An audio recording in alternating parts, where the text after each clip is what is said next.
بسم اللہ الرحمن الرحیم۔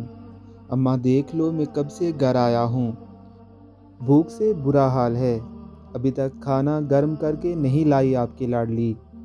ابھی لائی بھیا، یہ دیکھو شرٹ پر ہلکا سا داغ ویسا ہی ہے، تمہیں تو کپڑے بھی ٹھیک سے واش نہیں کرنے آتے، لاؤ بھائی یہ مجھے دے دو، دوبارہ واش کر دوں گی، یہ پہن لو، کل ہی اماں سے نئی منگوائی تھی آپ کے لیے۔ اف اف، کھانے میں اتنی مرچیں، پتہ نہیں کب کھانا بنانا آئے گا اس چڑیل کو۔ اماں آپ خود کھانا بنا لیا کریں نا، ایسا کھانا مجھ سے نہیں کھایا جاتا۔ اماں بولیں بیٹا یہاں بنانا سیکھ جائے گی تو سسرال میں اچھا بنائے گی، اس لیے اسی سے بنواتی ہوں سب، مطلب اس کی شادی کب تک برداشت کرنا پڑے گا اب۔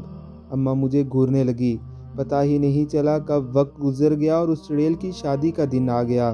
صبح سے ایسا لگ رہا تھا جیسے کچھ چھننے والا ہے، وہی بہن جس سے بات بات لڑتا تھا، آج جان سے بھی پیاری لگ رہی تھی، آج صرف اسی کی فکر تھی۔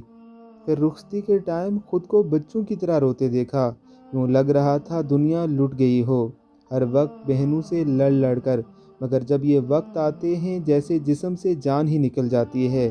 اللہ سب بہنوں کے نصیب اچھے کرے۔